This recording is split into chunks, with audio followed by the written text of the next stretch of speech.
Welcome, everybody, to the City of Farmers Branch City Council study session for Tuesday, August 19th.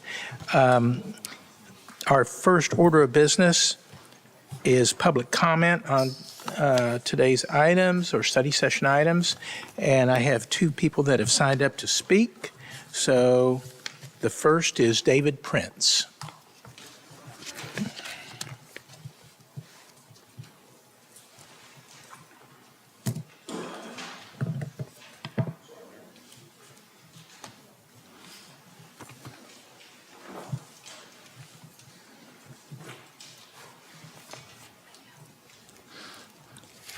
Again, let me remind everybody, when you come up to speak, you have a 3-minute time limit. Please state your name and address for the record, and when the light turns red, that will be your time to end.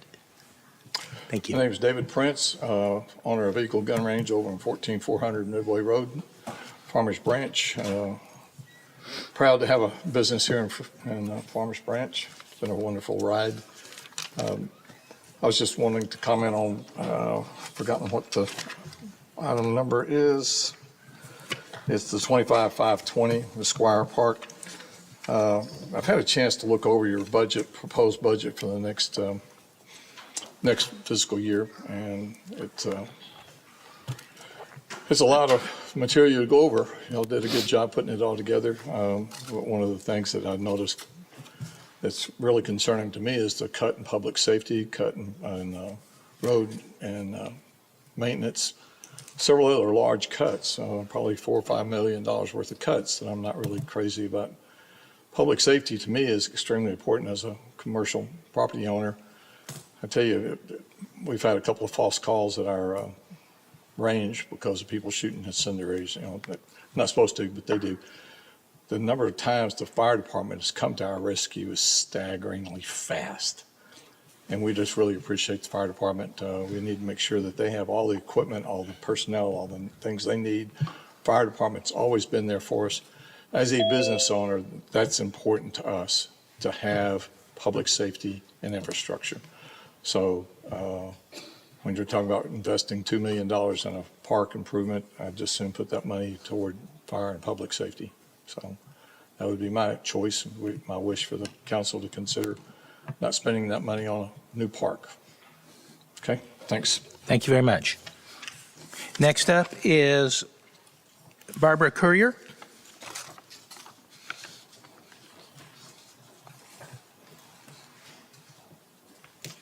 Barbara Courier, 4010 Kerr Circle. Thank you, Mr. Mayor and members of the council, for allowing me time to speak today. I come to speak in reaction to comments made by our mayor at the August 5th City Council study session. In reference to an offered list of candidates for the Charter Review Committee, he said, and I quote, "The thing that concerns me here is that several people, not a majority, but several, are members of one political PAC, and I don't want the leanings of that PAC to necessarily be influencing the work of this committee," unquote. The thought that our mayor, who was elected to serve all of the residents of Farmers Branch, would want to silence the voices of some of those residents, would want to silence the voice of any resident, is chilling. It causes one to wonder what he might be afraid of. In fact, the organization that he would silence is Branch Vision, a nonpartisan group with members from both the Democratic and Republican parties, as well as independents. Quoting from the website of Branch Vision is a nonprofit organization based in Farmers Branch, Texas, committed to engaging the local community in the electoral process. Our mission is to increase voter turnout by promoting candidates who share values beneficial to all residents. We focus on nonpartisan initiatives designed to educate and motivate citizens about the importance of voting and community service. Through our efforts, we strive to amplify the voices of our community in local government, end quote. And also, quoting, "Our motivation is driven by the belief that a well-informed community is key to improving local governance. We adhere to principles of transparency, inclusivity, and empowerment, ensuring that everyone has a seat at the table. We are dedicated to fostering a culture of civic responsibility and active participation in the electoral process, end quote. Folks, this should not be scary stuff. If any of our elected officials here before us find this threatening, then I have to wonder, what is it that they stand for? Thank you. That is all the speakers that I have. That is all the speakers that I have signed up for citizen comments. So our next item is item C1, review and discuss consent and regular agenda items. Councilwoman Bennett, I have nothing. Councilman Reed, Nothing for me. Councilwoman Villafranca, Nothing, thank you. Councilman Neal.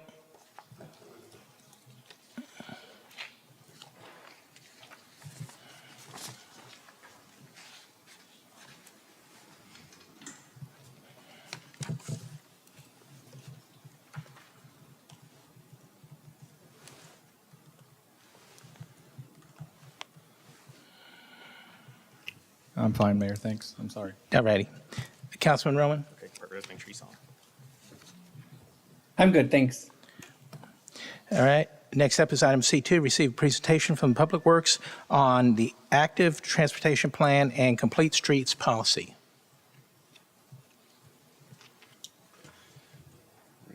Good afternoon, Mayor, Council, Alex Farmikas, Sustainability Manager. I'm here today with our consultant, Brendan Yarborough from Kimley Horn. As you know, we've been working on the Trail Master Plan for quite some time, going through the data gathering, the public input, all of that process, speaking with different boards and commissions. And so I will pass it over to Brendan, and he's going to go through the presentation, and I'll be here for any questions afterward.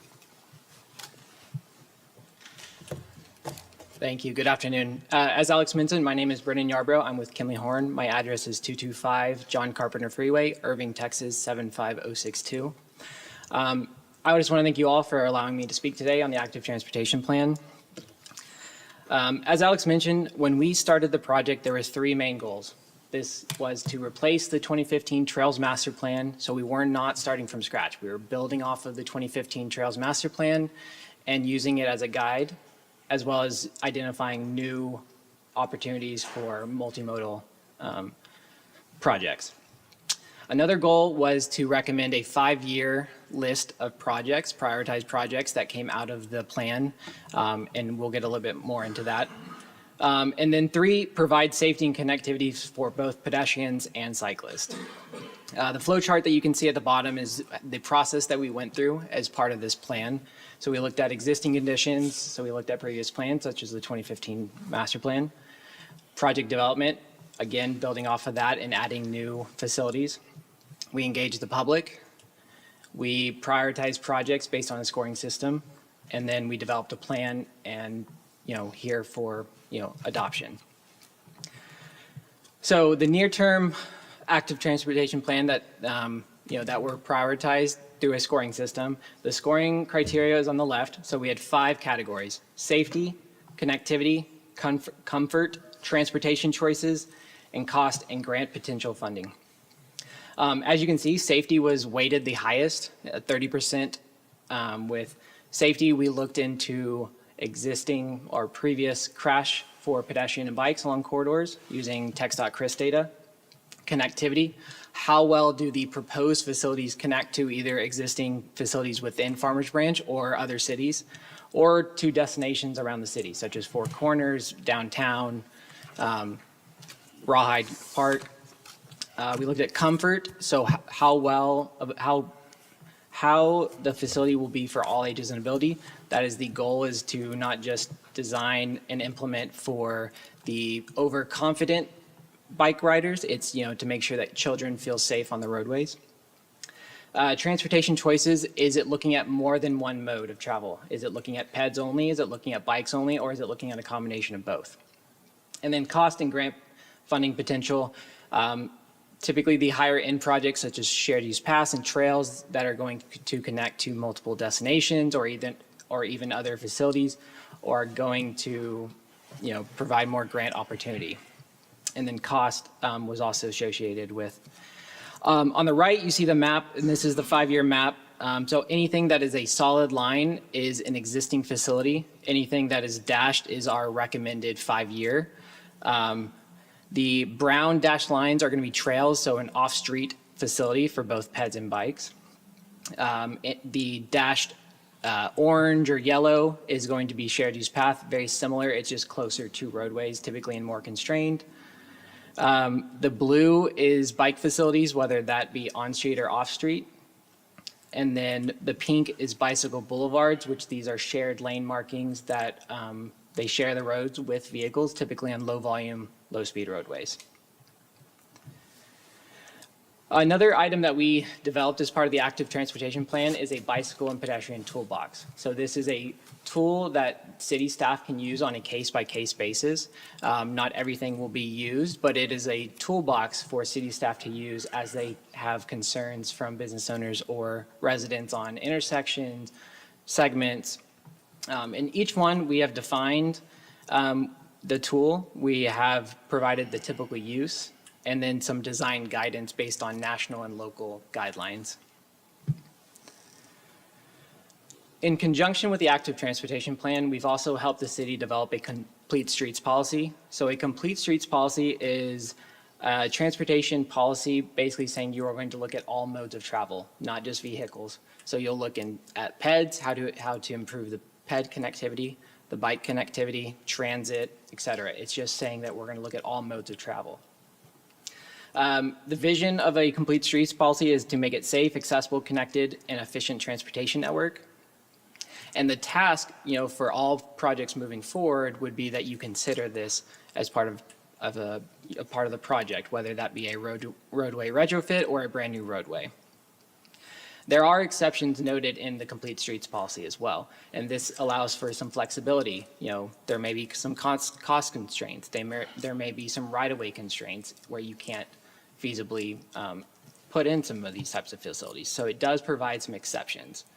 And then funding, a complete streets policy does help with funding from the federal, state, and local NCT-COG level. As part of the active transportation plan, we had 2 modes of public engagement. We utilized the city's POLCO survey, and we had over 300 responders. We were able to understand their connection to Farmers Branch. Do they work, live, or play within the city? What are their active transportation habits? Do they walk or bike daily, weekly, monthly, et cetera? We also asked them to provide their input on prioritization. I mean, they directly helped build the matrix, 30% for safety, 20% for others. And then we looked at strengths and challenges, of active transportation in Farmers Branch. We also had an in-person public meeting on April 17th, 2024, where the public was able to engage in multiple activities, level of comfort on different bike facilities. We had the draft map where they were able to physically write comments on it, and then we also had an open comment where they were able to provide more input on active transportation plan, which you can see here in the bottom right. So with all this being together, we're building off the 2015 master plan. We've developed a list of 5-year projects. We've engaged the public, and so we're here to see if you have any questions for us. So I'd be happy to answer any questions you may have. Thank you very much. Oops. Thank you very much. Councilwoman Bennett? None. Councilman Reed? Nothing for me, thank you. Councilwoman Villafranca? Do we have any specific streets, the major like Valley View, Josie, that are included? I wasn't able to follow the entire map. So Valley View has existing facilities on them. That would need to be a bigger study to see what type of enhancements can happen along Valley View, whether that be an off-street shared use path. And so those would have to be a little bit past 5 years because I think that's going to have to be an extensive study. But Josie has a lot of traffic along it as well. And so Josie was not considered for any bike facilities. Marsh, we do have a trail proposed, and that's off-street. There is some availability. There's just, today there's ditches over there that would have to be transformed into shared use paths. But as far as Josie and Valley View, no, but Valwood is on the short term. And what about the possibility of, at some point, creating a dedicated bike lane on Valley View? Like, I like riding my bike, but I'm not going to ride it on Valley View and get hit by a car. Yeah, no, absolutely. And so in the plan itself, we have outlined a corridor study process. And Valley View being such a major east to west corridor within the city, that would be a great opportunity to go through a dedicated corridor study to identify where you can do a 15% level design so you can see the improvements. You would take traffic counts to understand the number of daily trips. And so I think Valley View would be a great opportunity to study, but that would need a further study. Thank you. I mean, even if we did like temporary cones to see what the interest is, I think that would be a really positive thing for our community. Thank you. Yes, thank you. Councilman Neal? Thank you, Mayor. Thank you for this wonderful presentation. I guess I want to start by saying that I'm not against pedestrians. I'm not against bicyclists. But I think the culture here in the state of Texas is people like to drive their cars. You can see that with all the traffic congestion that occurs. So with that being said, there are many months throughout the year that are either just too hot or just too cold. So I don't know what the volume of pedestrian and bicycle traffic will be in that time. So in addition to that, from a budgeting perspective, there will be additional engineering costs to review the public safety and aspects of the various pathways that are under consideration. And I'd just like us to try to be mindful of our return on investment for those expenditures because they can be quite high. And if nobody uses those bike trails or pedestrian trails, then, we didn't make the best use of our taxpayers' dollars in that point. So, and with respect to the tightening of budgets maybe coming in the coming years, we're having to increase fees to residents. I just want us to be very careful about how we expend on our projects. And to that end, as I read through the actual policy that you put forth there are quite a few words in there that I'm uncomfortable with. And those words are things that the city will do this, the city shall do this, the city must do this. And what I'd like to rather advocate for is that the city may do this or should do this, or where possible they should do this, as opposed to policy that mandates you must do this, you must do that. So that's one comment that I'd like to add and see if we can maybe have the attorneys look at that, because if we must do something, then we're going to be obligated to pay for it, and our budgets may or may not be comfortable with that. So those are sort of my few comments and thoughts on that. But I appreciate it. Thank you. thank you, Mayor. Thank you. Councilman Roman? I'm good, thank you. I'd just like to add, I thought Councilman Neal brought up some good points, but bike lanes were studied back in, I believe it was either 2015 or 2016. Your company may have done it back then, and it was met with huge resident opposition, especially when they talked about taking away 2 lanes of traffic from Valley View. Mm-hmm. So if you're advocating for that again, I don't know what's changed, except we've got more people in the city now than we did back then. So just something to keep in mind.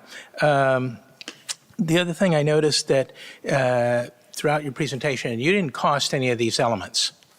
Every element that was proposed, there's no cost here. So I'm not sure how many hundreds of millions of dollars it would cost to implement everything that you've put forth here, and who's going to pay for that? You mentioned a COG, and I'm not sure that we see that as a viable option at this point, since the last money they gave us, we returned. And so I know for a fact that Farmers Branch is not viewed with a very favorable eye at this point. So some things would definitely have to change in order for that to, that prevailing attitude to circle back around. The one thing that, to me, that stuck out more than anything, and the one thing that I really want to see more than anything else as it relates to transportation plan, is making sure that pedestrians are safe. I'm not minimizing bicyclists, but We've had some incidents lately where pedestrians have been hit. That's a huge concern of mine, and we already know that people aren't necessarily paying attention when they're driving because of phones and other distractions. So, but we have to do our part. That means clearly marking and defining intersections and crosswalks. And so I know some of that is in here, but I would hope that as the council takes a look at this, they realize that that should be a priority throughout the city. Thank you. Thank you. Can I ask something, Mayor? Yes. So this is really important. I think we've had a lot of young families. Our demographics in the community are changing. Maybe we can try like a one time quarterly and, and just cone off those lanes and see what that looks like. I don't think there's as much traffic on Valley View as there was 10 years ago. We have the tollway, the Texpress, all surrounded by freeways and tollways. So this isn't necessarily a cut through anymore. So I would love for us to see what the response is. If maybe maybe the mayor's right. Maybe there is no interest, but maybe there is. Thank you. Thank you. Thank you. Anything else? Anybody? No. Okay. Next up is item C3, discuss updating city codes to the 2024 International Council Model Construction Codes and updating the National Electric Codes to the 2023 edition.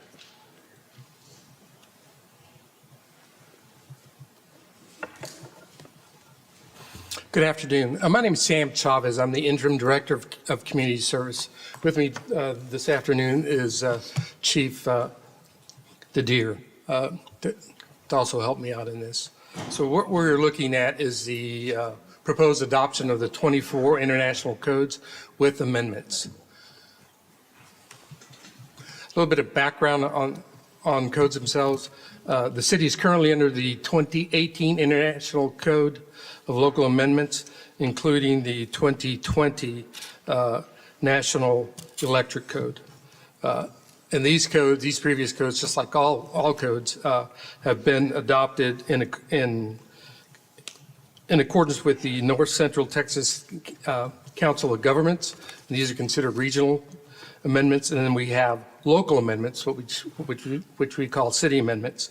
And these codes further assist customers with construction within the city of Farmers Branch. So our next step, of course, is to update the current codes to the current codes, which are the 2024 codes. And this slide right here is a list of all the proposed 2024 codes. I won't go through all those items, but what's highlighted there are the updates to the local amendments. And those are amendments to the codes themselves and amendments to the North Central Texas Council of Government amendments. So to start off, of course, it would be the 2024 International Building Code, the International Residential Code, the International Plumbing Code, the International Fire Code, the International Mechanical Code, and the International Fuel and Gas Code. Now, we would also adopt the 2023 National Electrical Code, the 24 International Swimming Pool and Spa Code, the 24 International Existing Building Code, and the International Energy Conservation Code, and lastly, the International Property Maintenance Code and Minimum Security Standards for Multifamily. Those, of course, are the amendments, are the local amendments, and those local amendments are really placed there to address local construction conditions unique to the city of Farmers Branch. So the next steps is, of course, we would like for council to consider adopting these codes. And this, of course, would be the 2024 model codes with amendments. We would implement this by the codes being effective October 1st of this year. And we would communicate these to our developers, to our applicants with a comprehensive communication plan. We would provide an enhanced city website. Our first page of community services would have this information. It would also have links to the codes themselves. We'd communicate through various social media platforms, through targeted emails to our customers. We deal with customers on a daily basis about submitting permit applications, just general construction questions or code questions, so we would reiterate the new adoption. And of course, with direct customer interactions, and we do that on a daily basis. We would also post the notice of the new adoption where we could here on within the building, including at our customer service area. And with that, I will entertain any questions as well as Chief Didier. Thank you. Thank you. Councilwoman Bennett?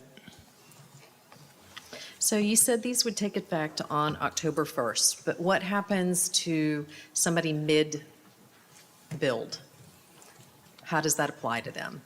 It would not apply to them. They'd still be under the 2018 codes. Because they've already pulled permits? Yes, ma'am, that is And it goes correct. by the permit date, correct? Yes, ma'am, that is Okay. correct. I just want everybody listening that may be affected by this to understand that when you say October 1st, that's for anything that has not started builds or have permits pulled for builds. Yes, ma'am, that is correct. Thank you. Councilman Reed? I was going to ask the same exact question. Thank you. My opinion is just anything that creates a higher level of safety for residents and construction is a positive. So that's it. Councilwoman Villafranca? Thank you so much. Just to clarify, these are basically bringing us to code. We're bringing us to code to fall in line with what the state is doing. Is that right?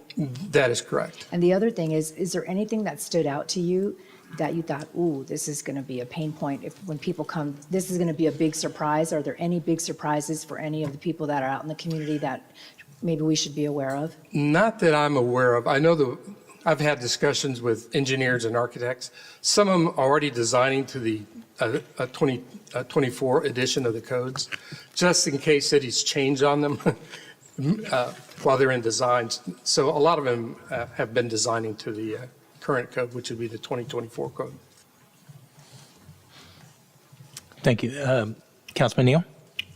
Thank you very much. I guess my initial comment is mainly to the city manager with respect to having so many codes for us council people to review. There were literally hundreds of pages of things for us here to look at. And so I'm not an expert in any of these, but I have glanced through them and have a few questions here regarding them.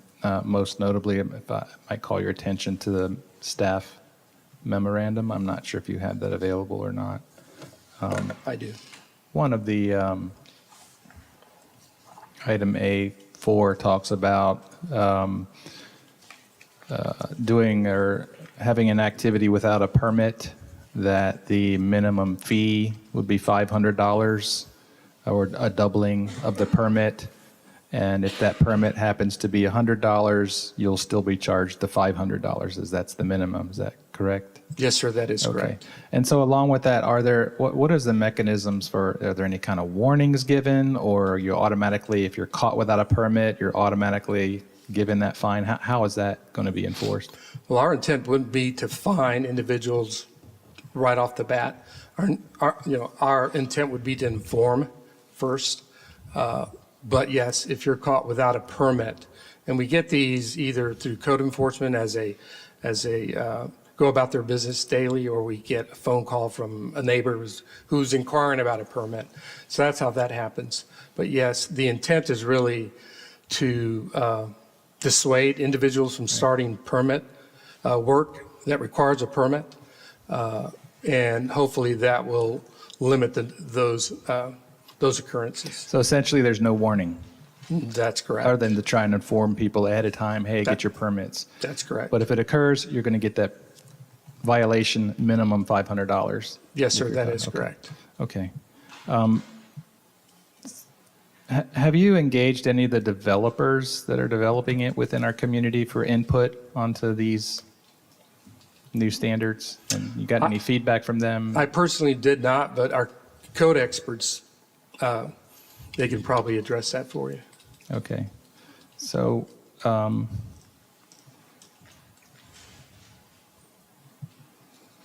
I'd like to call your attention to the National Electric Code, items C3 and C4.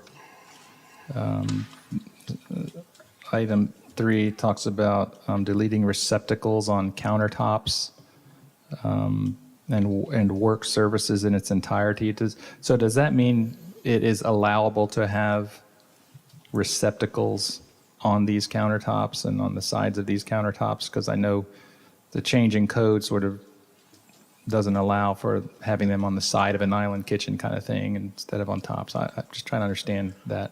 The code, the way it's currently written, requires these receptacles on countertops. On the top, but not on the top. side. That's correct. So- So this amendment allows the flexibility. So if the designer, the owner wishes not to have a receptacle on top of the counter, they can do that.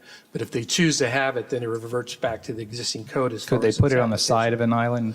That I'm not Kitchen aware of island? myself. Okay, all right. And the next one, it talks about emergency disconnects to be installed in 1 and 2 family dwelling units. And I can kind of appreciate this from a fire protection issue if they have one location to disconnect the power to the entire building if they're working an issue there. At what point would a resident be required to install such a disconnect if they were, I don't know, remodeling a bathroom or remodeling a kitchen? Does that then require them to put in a whole house electrical disconnect? Where does that kick in?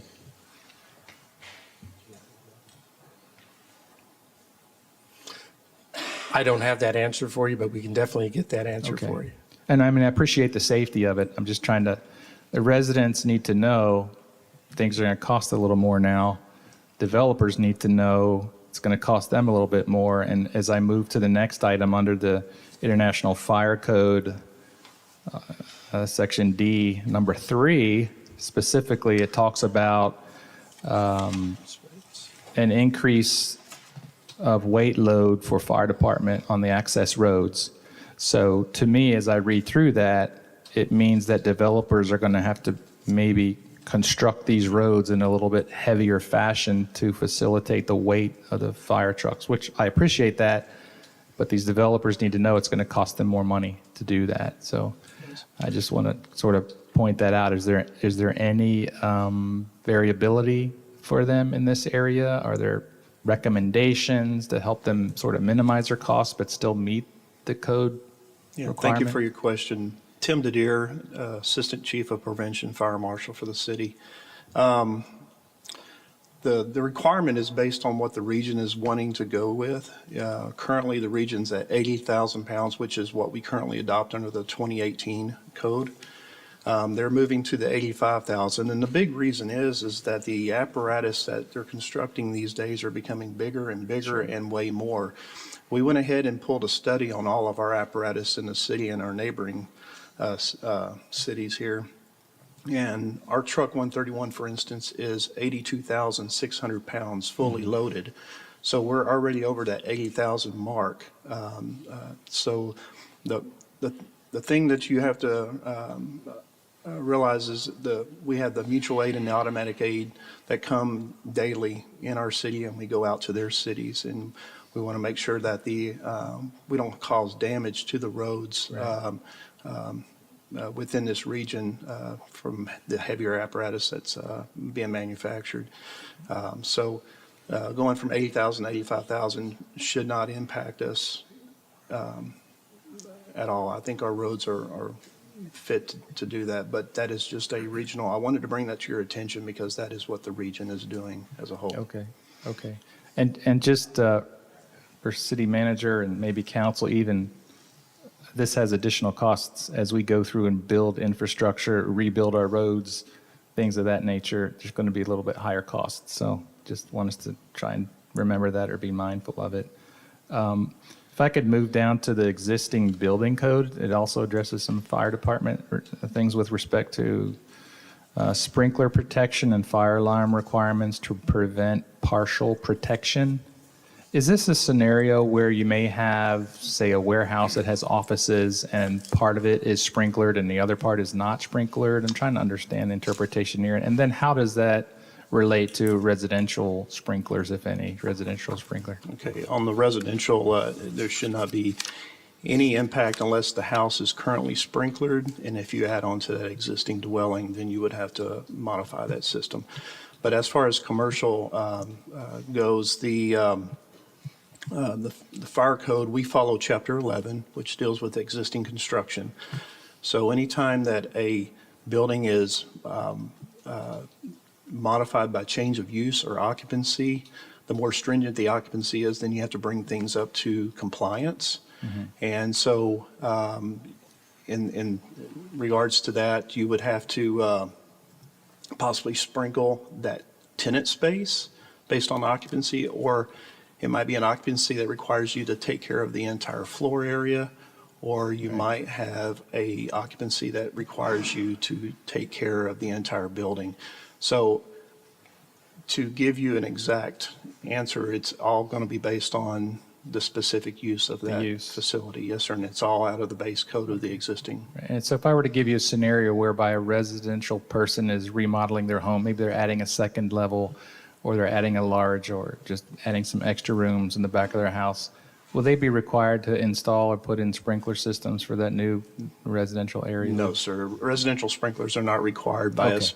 The only exception would be is if you have an existing resident that has a residential sprinkler system installed in accordance with 13D, 13 dwelling.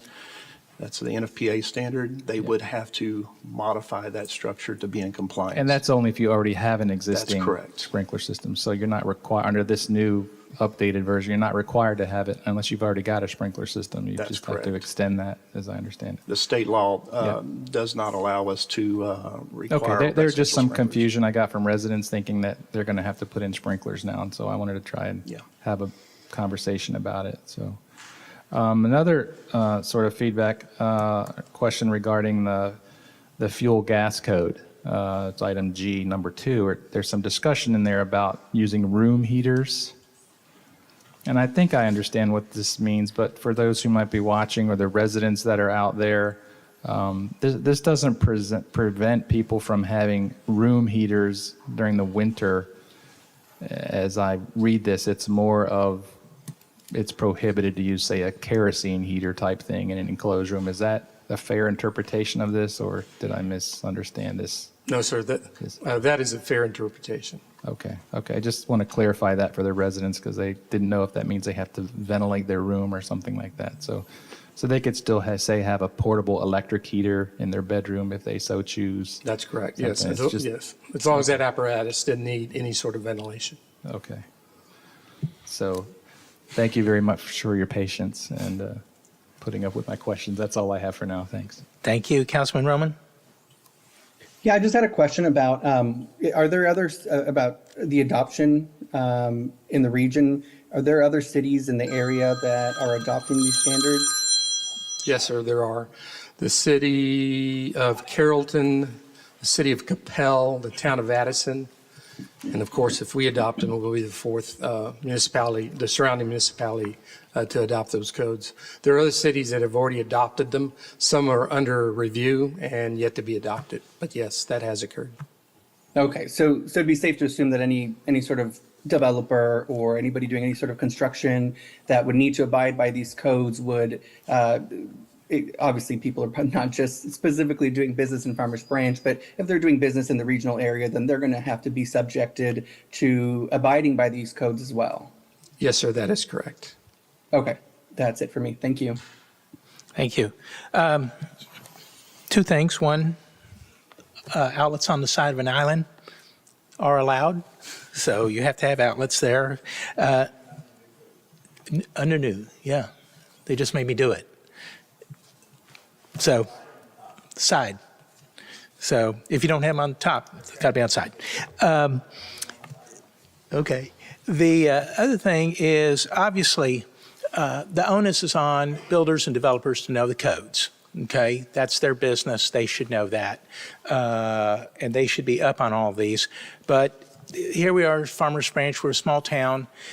Have you given any thought, or would it be reasonable to consider inviting our builders or any other contractor who wants to come in for an informational seminar review to discuss some of these things and provide information to them, just so we're being proactive in that regard? I have not considered it, but that is a good way to get the word out. Like I stated earlier, a lot of these professional engineers, designers, architects are already designing based on the 24 code because they're working in other municipalities that may have adopted them. So, but that would not be a bad idea to do as well. Okay, well, maybe we put that on the city manager's list to consider if council so directs. That's all I had. Anything else? Okay, very good. Thank you so much. You're welcome. Next up is item C4, discuss options for potential zoning overlay district in City Council District 1.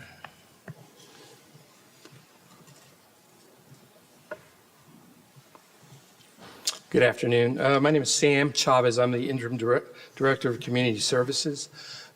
This is a continuation of the February and May 2025 study sessions over the same subject, which is the possible development of a zoning overlay. So what is an overlay district? There are additional regulations layered over the base zoning district. So if you have an R6 district, which is a residential district, then you would overlay these additional standards. So they would both apply. The purpose, of course, is to help preserve neighborhood character through design standards and building restrictions, and the prevention of resident displacement amid new development. And so an example of one, of course, is what's been applied in the city of Dallas, which is the Neighborhood Stabilization Overlay District, or the NSO. To date, they have established 13 of these overlay districts in the city of Dallas, but their focus is very limited. It's focused to setbacks, building height, and garage locations. It is community driven, so it's a process with minimum thresholds for participation. So there's a minimum. Let's say that they get 100 individuals that are interested in it. At least 10 of those have to be interested in developing this or adopting this overlay district. So there are some minimum participation rates. But it does emphasize compatibility with existing home scale and layout, which is where the setbacks, building height, and garage location come from. The other, I'm going to call it a tool. I do know that the city of Dallas has, or the city of Dallas's planning commission has undertaken or has considered this item, but it hasn't gone through city council yet. But it proposes a stronger, what they call a displacement mitigation overlay for Dallas. This is a multi-tier type of program, but not only with development standards, but it also applies taxation or reduction in taxes, some sort of city participation or public participation. But it does have stricter design limits, such as roof types, porches, garage placements, minimum or maximum size of homes. So here's an existing zoning snapshot of an area here. This is property that is zoned R-6, which is a one-family residential district. Under that district, the minimum home size is 1,300 square feet. There is no maximum, so you can go beyond that as long as you don't exceed the maximum lot coverage, which is at 50%. It does allow a two-story maximum height of 35 feet, and that's measured from ground to the highest point on the roof. There are no architectural design standards. There's no items such as articulation within buildings, which you typically find in, let's say, non-commercial planned development districts, where you do have some articulation requirements. And then it does require a two-car enclosed garage, and those are required for all new homes. So here are some potential next steps. Of course, we have to design the project scope. We establish goals for the overlay district. We define the geographic boundary and any desired regulations such as building size, height, setbacks, architectural standards, and such. And then we go about assessing the existing conditions. We analyze the current parcels for building area, ownership, zone, if there are any zoning impacts, and then we establish a project timeline. And then one of the important factors is the community engagement, and that's the involvement of residents and stakeholders through public outreach. And to do that, we will more than likely look for a consultant to assist us in that process and help us provide that transition between us as employees and residents as homeowners. And then, of course, lastly would be the consideration of an ordinance. And that would be a draft ordinance establishing an overlay district and its standards. And then, of course, as any zoning case would involve, is the notification of all impacted property owners, those within the district and those outside the district. And then, of course, public hearings with both the Planning and Zoning Commission and City Council. And with that, I think that concludes my part of the presentation, and Thank you. Thank you, Councilwoman Bennett. Okay, thank you. How are you doing today? So the residential driven, does that mean that there's going to be a petition? Because on one of the presentations or addendums that was attached, there was a petition. there could be a petition. I mean, there are two ways to go about this. We could make it resident-driven, which means they petition the city to apply this overlay district around their property or on their property, or we as a city could create the overlay district. But we will get input from the residents in that area. Yes, ma'am, we will. Okay. So you said that we'd have to hire a consultant to help with this. How much would that cost? That I don't know. I do know that we've done this before in a previous city, and it's extremely time-consuming because of the amount of analysis that has to happen. We look at lot sizes, we look at existing lot coverage, we inventory building heights, whether it's 1 or 2 stories, so it takes a lot of time. We'd probably use a portion of that for a consultant. Some of it we would do as staff. Okay. And we do not intend to, at any point in any of everything that we've done, the future plans that we have, anything, we are not upgrading the structures or the infrastructure. So basically, the streets will not be widened. That is correct. So is there a way to add in to the overlay that if they get a new house, if they have a new build with a 2-car garage and a 4-slip parking, driveway, that they cannot park on the streets? Now, as the area turns over, there would be less and less on the streets. Because if we add larger structures to that area with more cars, there is simply no place in those neighborhoods for them to park. We could theoretically do that as long as we can tie the need to prohibit parking, on-street parking, to either our attempt to relieve congestion or our desire to abate or improve safety along those streets. Okay. And of course, our city attorney is here as well, so we would work with our city attorney to flesh out that language. Okay, thank you. That's all. Councilman Reed? So that was one of my concerns is parking, because we see that's pretty widespread. So utilizing something making it wide enough for an emergency vehicle, the new 82,000-pound fire trucks that we have, include that to impact parking to make that safer. Yes, sir. Excellent, excellent. Councilwoman Villafranca? Thank you. Just a comment of what Councilwoman Bennett Burton just indicated. I would not be in favor of not allowing residents to park on the street, but maybe we could look at another way. Maybe we could have parking only on one side of the street so that the road is wide enough for fire trucks and other emergency vehicles to get through. But I don't know that denying people to park in the street is the best answer necessarily. Thank you. Thank you. Councilman Neal? Thank you. I'd also concur with Dr. Burton over there that I think we should engage with the residents, either on either petition standpoint, but I'd also like to make the note or comment that the reverse could be true, right? So residents may petition to have such an overlay just as much as they could petition not to have an overlay, correct? So I just want to Yes, make sir, that sure is that's correct. available to them. So do you have any idea approximately how long it might take to develop such an overlay? I understand I have to talk, maybe hire some consultants, do some engineering considerations. Do you have a general timeline you could associate with that? I know that when I went through this process with another municipality, it took about 3 months to kind of formulate the plans, set deadlines, hire a consultant.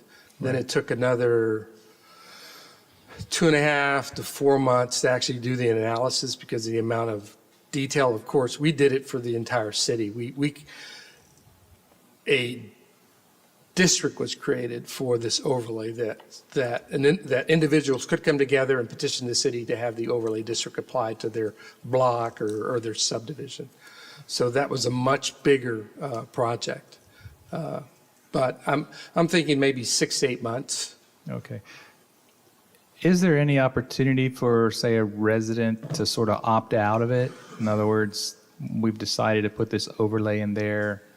They lived there a long time, and now we're sort of forcing that upon. Did there's any sort of grandfathering or a way to get out or exceptions or anything? Not if we're looking at a specific designated geographic area. Okay.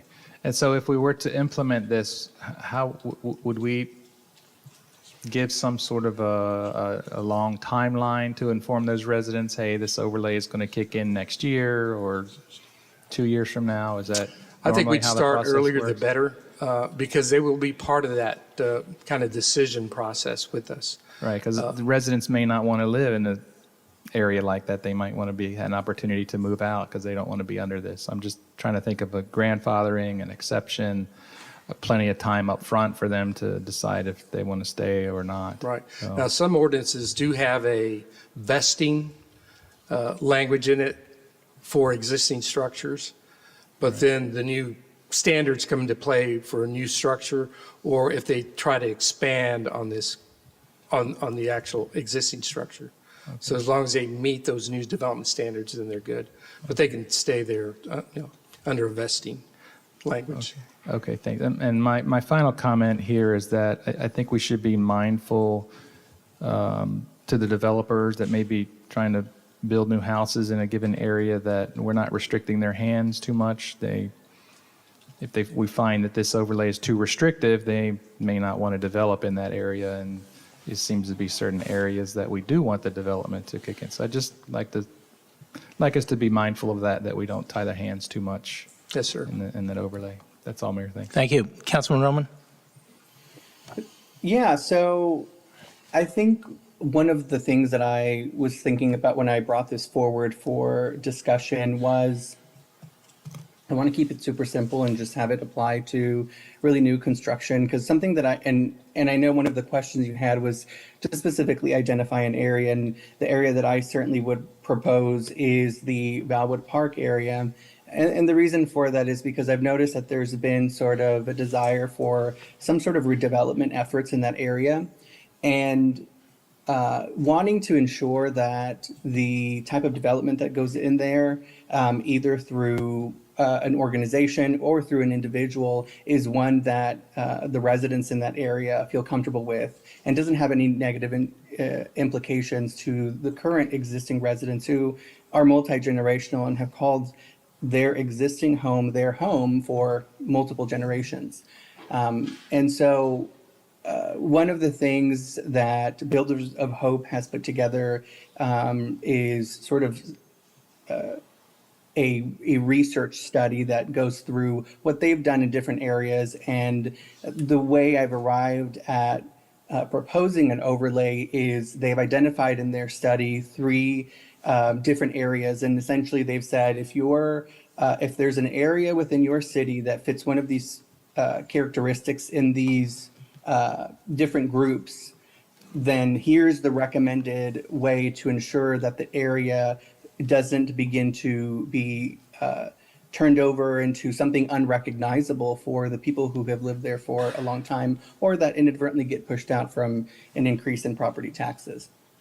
And so when reviewing their study, the Valwood Park area is very consistent with that of the West Dallas area. And so just looking at some of the things that they've already done that have proven to be quite successful was an overlay. And I think I'm specifically, like I said, wanting to keep it very simple. I know there's different elements that they have implemented in Dallas, but I want to keep it very simple and have an overlay just to apply to new residential so that people that are there aren't necessarily impacted. So if someone tears down their house and wants to build something new, then they can do that. But then we get to determine sort of some parameters around that.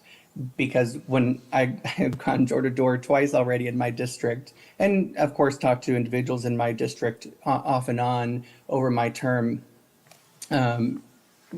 one of the things that I often get complaints about is the few homes that around the area that have been sprinkled around. Maybe there's 2 or 3, maybe there's a few more, but I can only think of 2 or 3 right now that are 2-story homes that people complain to me again and again and again. And one of the complaints I get is, why did the city allow that? And of course, I understand the way things work, and the reality is that in the way that things are right now, we can't control what it is that people build. If it's going to be a 2-story or whatever, as long as it's fitting within the zoning and within our parameters that we set for new builds, and then they're fine. And right now they can build McMansions next to smaller residential homes. And so I think this creates an opportunity to not only create uniformity within that Valwood Park area and by ensuring that the height is the same and the look and feel is the same, even when it comes to new residential, and alleviates any issues of essentially people being priced out of their homes because now all of a sudden there's a bunch of multi-million-dollar mansions popping up near them. But I think it also creates an opportunity for us to be able to address some pain points in an area as development continues. So I know I've heard already parking, and that certainly was something that was on the top of my list, ensuring that we have some sort of garage and parking parameters around new residential. And I think that will help ensure that we have some sort of path forward. It won't be quick, but there's some path forward. And I think making small, meaningful changes here and there through this and other initiatives will eventually alleviate the problem of over congestion in that neighborhood. The other thing is setbacks, roof height.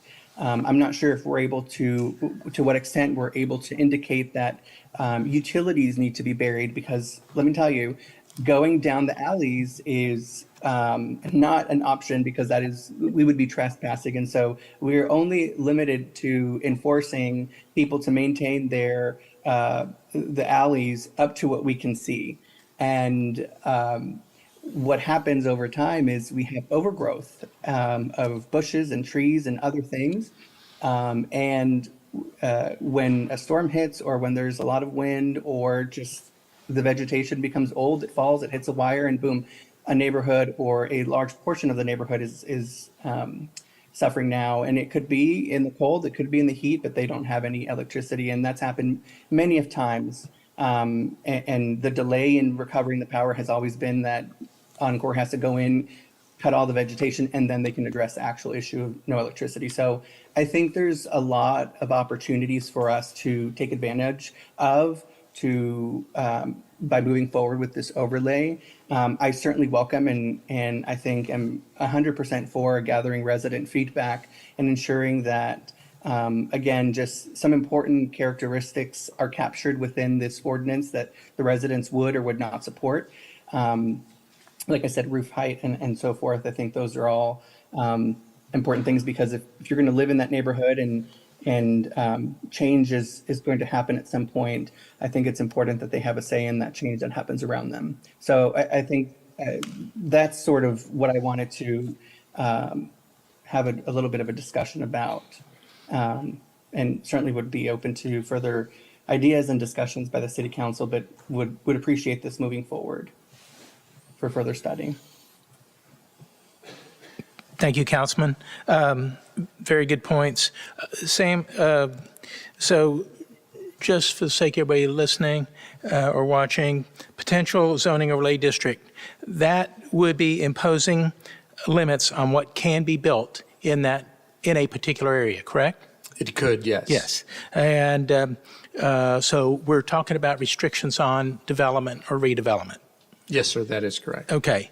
And it's, I think it's worth noting that these, what the council could possibly do would be to impose deed restrictions on property without the vote of residents, where 5 people are deciding what the future development area of your particular part of town would look like.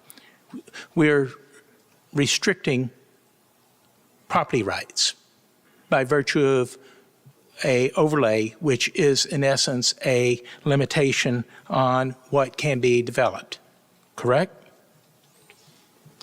We are restricting their ability to redevelop their lots. Yes. So that's really hard for me to swallow. Councilman Roman, I understand exactly where you're going, and I understand how important it is to try to preserve the integrity of certain neighborhoods. And we had talked about that at Valwood Park, and that's why Builders of Hope homes, for example, were built to a certain size standard to help maintain the continuity of a neighborhood. And that's important. We're going to also talk about that a little later on. But I am a believer that anytime that we, the city government, tries to impose more rules and regulations to restrict what people can or can't do on their own property, those people should have a voice and a vote and be able to decide that themselves. That's just my opinion. Regarding parking, that was brought up, very valid point. However, streets are public streets. Anybody can park on public street. The whole purpose that we have a boat, camper, RV, and trailer task force right now is to study that issue and come back and make recommendation to the city council, because if we can get those things out of driveways, then maybe we'll free up some driveway space to allow for cars so they don't have to be parked on the street. But I'm not sure how we go about achieving that. We have had discussions in the past, and no council member wanted to be the first to take on the test market, if you will, of let's restrict parking to one side of the street or something else. That was viewed as the kiss of death, because people will get so upset they will vote you off council immediately. So I don't know. We have a parking issue, without a doubt. We have streets that are just overcrowded with cars. And so, again, I think if we can get rid of some of the other vehicles, then that might eliminate some of the on-street parking issues that we have. But I want to be especially sensitive to property owners in the area, people who worked hard all their life for property, to own some real estate. If they do want to tear their house down and rebuild, they should have the right to do that. Right now, there are no limitations, and so Councilman Roman was right. I believe there are 3 homes in Valwood Park that do stick out like sore thumbs. They're 2-story homes, okay? But that's the market dictated that. Those individuals who built those homes took that risk to do that. Excuse me, to do that. And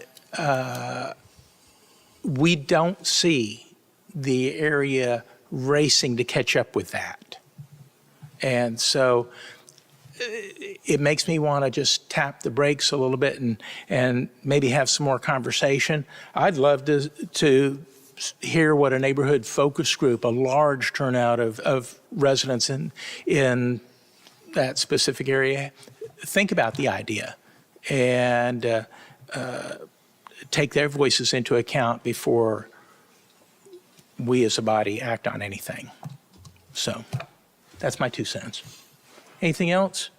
Yeah, Yes. I have something, and I think that to your point, right, of kind of getting to use your words, a focus group together. I think that would be the purpose of hiring a consulting firm to help us solicit feedback, similar to when we hired consultants for the comprehensive plan to help us walk through what those changes might look like and any potential changes that might help address their concerns. Because like I said, when I went door to door, particularly people on that street were the ones who complained about the 2-story homes, and obviously there was no response that I could give them that would satisfy them, other than I guess if I had some magic wand to make it a 1-story home. But I agree. I think there should be some feedback, and if a significant portion of the residents in that area say, you know what, now that we're going down this path, I take back that comment. Totally fine with that. But I just want to take some of the feedback and concerns that I've received, even most recently in my recent election, into consideration, and wanted to make sure that it turned into some sort of action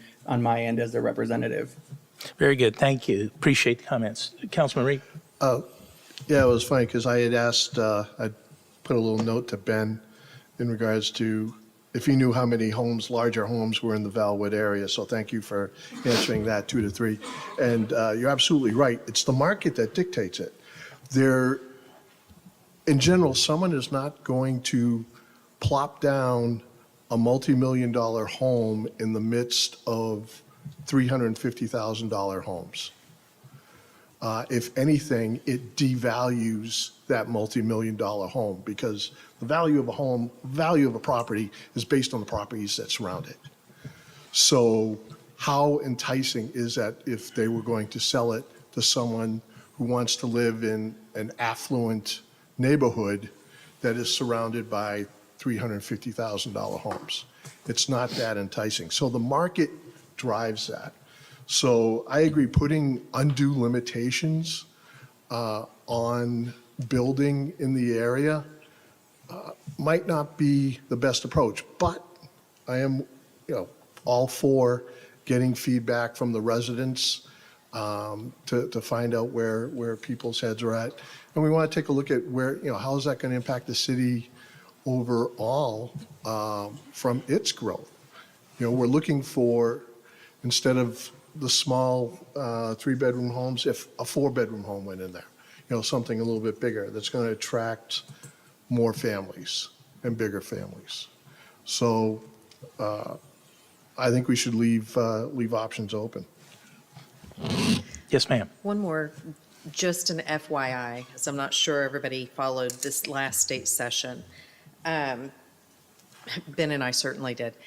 So they did pass that we cannot say no in any ordinance to a trailer being put on any of our lots as a house. Mm-hmm. So everybody needs to be aware of that as we do these overlays or we make decisions, that the state does supersede some of our choices.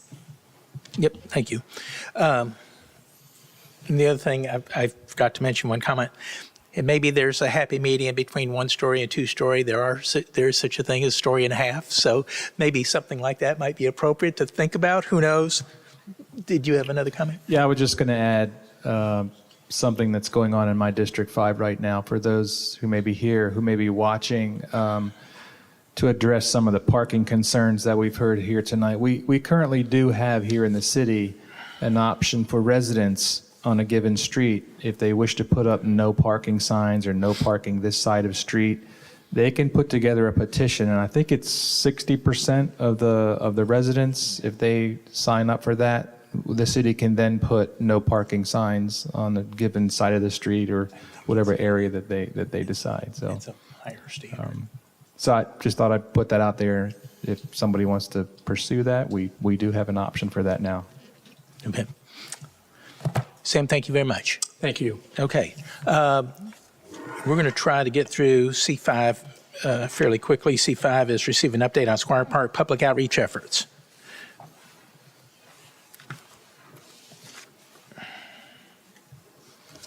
Good afternoon, Mayor, Council. Robert Diaz, Parks and Rec Director. I have Tyra Bradley, our park planner, and Mark Moffett, parks manager, or park superintendent, sorry. He always gets me on that one. What I'm going to do is go through briefly the Squire Park results. A lot of you were involved in our outreach activities over the last, I guess we started that earlier this year. Let's see if I can go. Just to let everyone know, Squire Park's in the Valwood Park neighborhood. We just discussed that. It's about a 1.5 acre park, and we're just going to go through these outreach efforts. So just to briefly go through all the different outreach efforts we had, we did start the online survey April 15th that ran through June 27th. We had visits to Vivian Field Middle School. We had also visits to Farmers Branch Elementary. We had an online meeting on May 6th.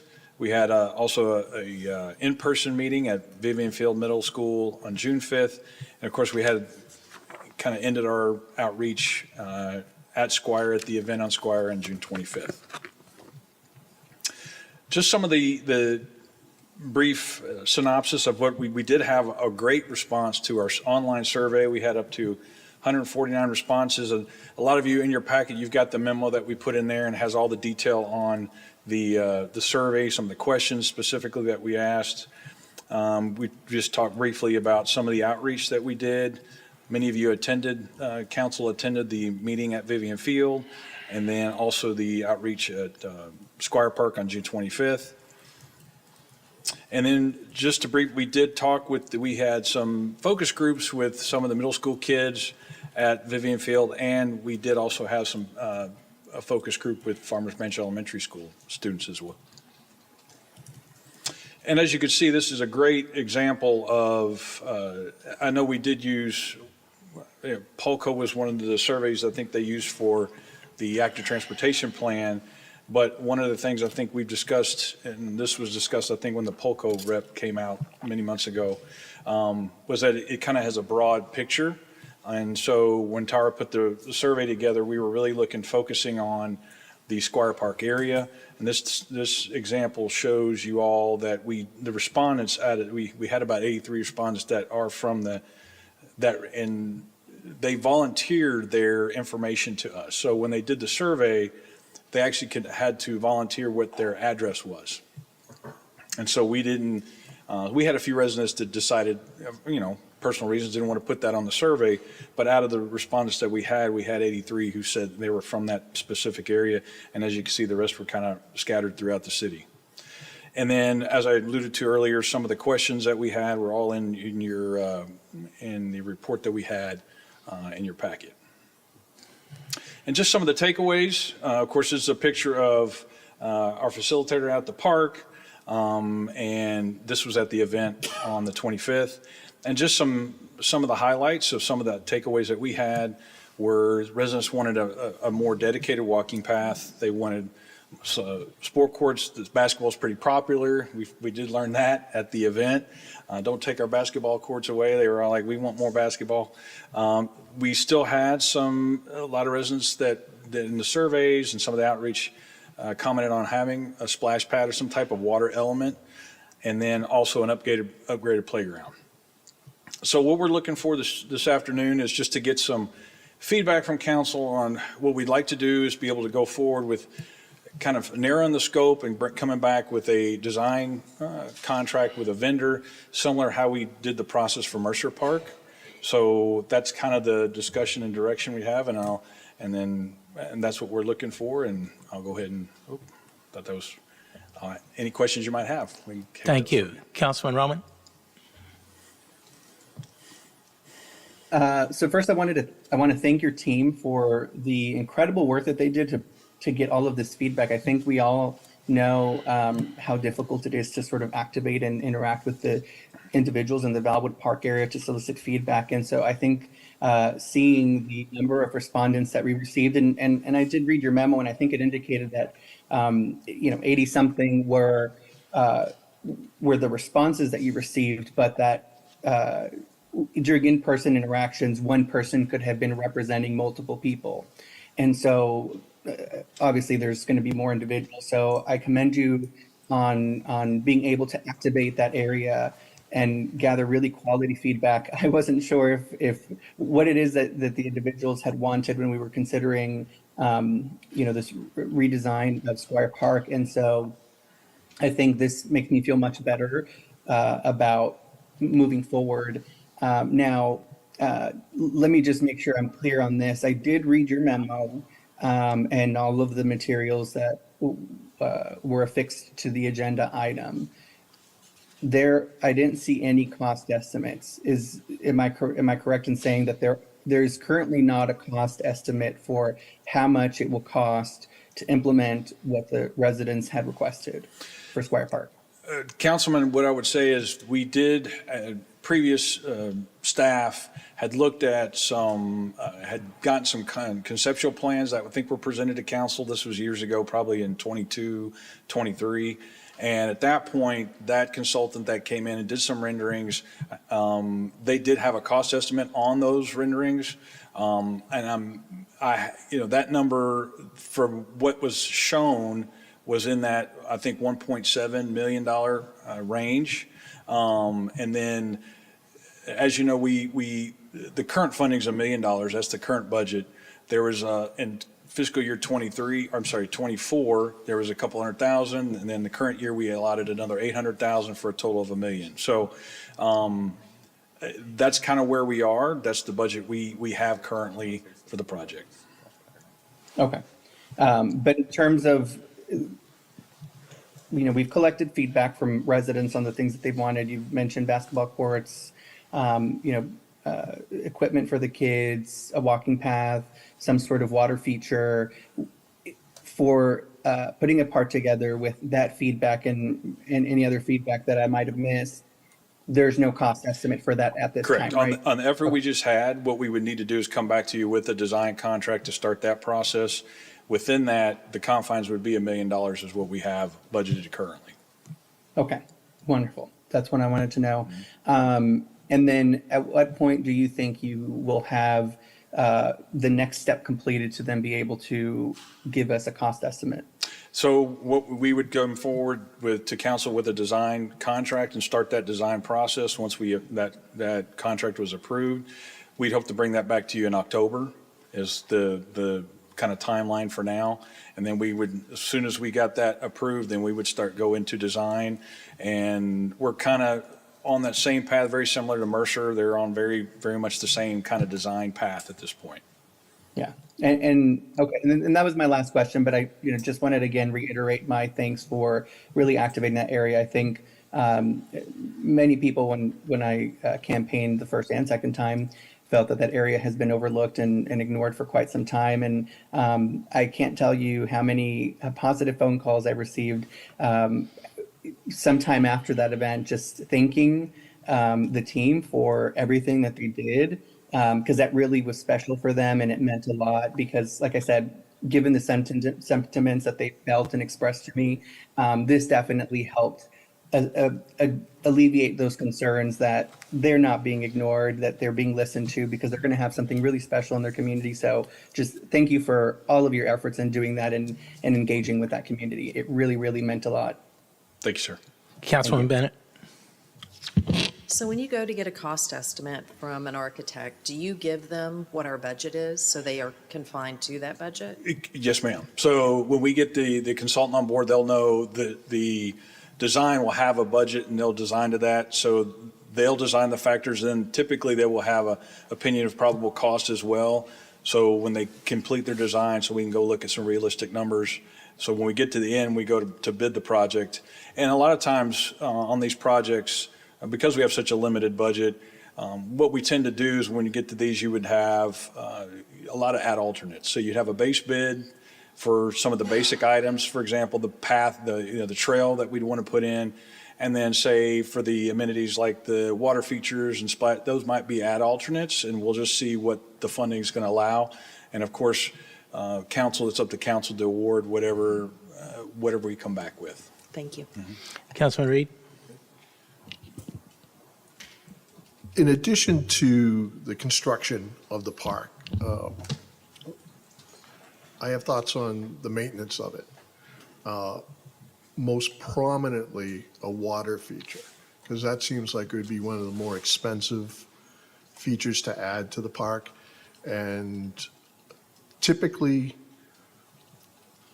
what portion of the year does a splash pad or a water feature, can it be used? Is it typically 6 months at most? Well, in Texas, we would have it probably longer than most parts of the Yeah. country, but yes, we would have it probably that long, and then we would winterize the system depending on what kind of system we have, what we end up doing. But yes, it would have limited use, correct. Okay, so that's one of my concerns from a budgeting standpoint is, put money towards features that can be used almost year-round. I know we have 2 weeks of winter in January, but that would be one of my primary thoughts is to address that. Plus, typically water features have an extensive amount of maintenance issues. So I wanted to take a look at it from not just the initial phase, but ongoing life of the park so that we can make it successful. Okay, thank you. Thank you. Councilwoman Villafranca. Thank you so much. I had the opportunity to be at the Squire Park event as well as Vivian Field, and I can't not tell you what an amazing job the staff did in listening and how nice the residents felt to be listened to. So thank you, Councilman Roman, for the work that you've done on this. I think everything is great except for the water feature. I think that it's far too close to the train station for it to turn into something else like the fountain over at the train station has turned into. And I feel like fountains are like the boat, the two best days of your life, the day you got it and the day you got rid of it, sort of like Webb Chapel and Valley View. I don't think that I'm in favor of a splash pad, and I agree with what Councilman Reed said about, having something that can be used mostly year-round. Okay. But I did speak to several residents during those times, and they expressed an interest in having additional parking, and I noticed that that's not high on the Richter scale, but I don't know if that's going to be part of the plan to have a few parking spots. Yes, that could be part of what we looked at from the site plan. We could look at, and that was a great point, that the residents, when we had the outreach event, especially at the park, just concerned with traffic in general. So we could work with Public Works when we get our final design and kind of see how we would, we stop and determine if we want a parking lot, if we want on-street parking for the park access. So that is something we would be looking at as part of the site design. And of course, I know that you're the experts, but there's one family or one resident that seems to get upset when balls fly into their yard. So maybe in the design, put the ball activity could be maybe over on the other side of the park. Yes. So that's not, I know you think of everything, but No, it just came to my mind. That's good input. Thank you. Thank you. Councilman Neal. Yeah, I would also agree the water feature could be of some concern, although I would like to see overall cost estimates. It's kind of hard to judge. As I understand it, we currently have about $1 million set aside from 2022 or 2023 for that. Given that we're in our budget discussions right now, I'd try to be sticking to that number as close as we possibly can. And I want us to be mindful of our wants versus our needs too. But I would agree that park could definitely use some freshening up. One question I have for you is, can you explain what is an upgraded playground? I think what an upgrade would be, so for example, we have Hoya. So Hoya's got elements like it's got the poured in place, the solid surfacing. So to me, most of our parks we have, neighborhood parks particularly, have just the what they call 5Rs, the wood. So what we would consider an upgrade would be a typical park we would put in would just normally have 5R. An upgrade would be one that has, for example, the poured in place element, because it makes the accessibility just even better. It makes it more accessible to all the, to all walks of life.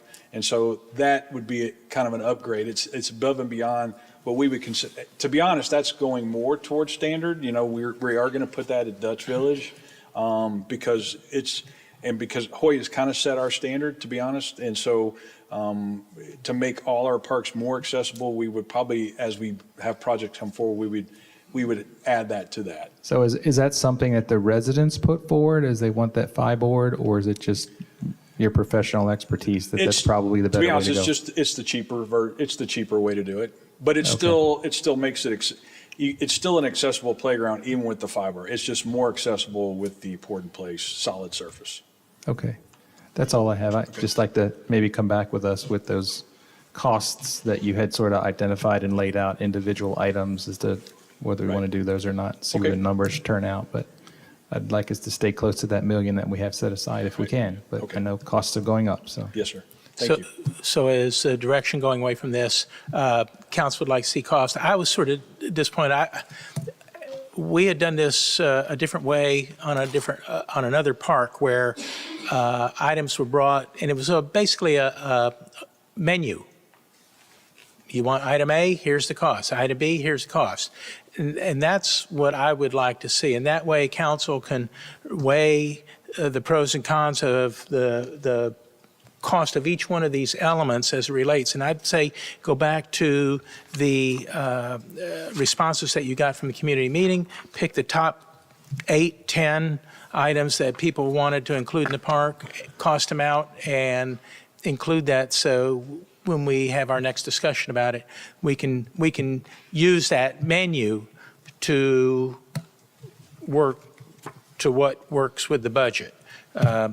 Some people, it sounds, the majority of people are not in favor of the splash pad, but you know what? Include the cost. Okay. And you might even, a side note might even be what anticipated or budgeted, projected maintenance might be on an ongoing basis for that item, because that would probably be the most expensive ongoing item versus what projected maintenance on the basic park would be. Correct. Okay. So, all right. I'm going to read us into executive session at this time, so please bear with me. There are a lot of items. Item D1, the City Council will convene in closed executive session pursuant to Section 551.074 of the Texas Government Code, personnel to deliberate the appointment, employment, compensation, evaluation, reassignment, duties, discipline, or dismissal of a public officer or employee, the municipal court judge, pursuant to Section 28-23 of the Farmers Branch Code of Ordinances. Item D2, the City Council will convene in closed executive session pursuant to Section 551.074 of the Texas Government Code, personnel to deliberate the appointment, employment, compensation, evaluation, reassignment, duties, discipline, or dismissal of a public officer or employee, alternate 1 and alternate 2 municipal court judges pursuant to Section 28-23 of the Farmers Branch Code of Ordinances. Item D3, City Council will convene in closed executive session pursuant to Section 551.087 of the Texas Government Code to discuss economic development incentives for Farmers Branch Project 2025-014. Item D4, the City Council will convene in closed executive session pursuant to Section 551.071 of the Texas Government Code, consultation with the attorney to seek legal advice regarding matters related to Dallas area rapid transit, including but not limited to correspondence, programs, funding, agreements, and any associated legal rights, obligations, or potential actions. And item D5, the City Council will convene in closed executive session pursuant to Section 551.071 of the Texas Government Code, consultation with the attorney to seek legal advice regarding recent media publications concerning the city, including potential legal implications and response. We will reconvene in 10 minutes in the city manager's conference room and then be back out here at 6 o'clock.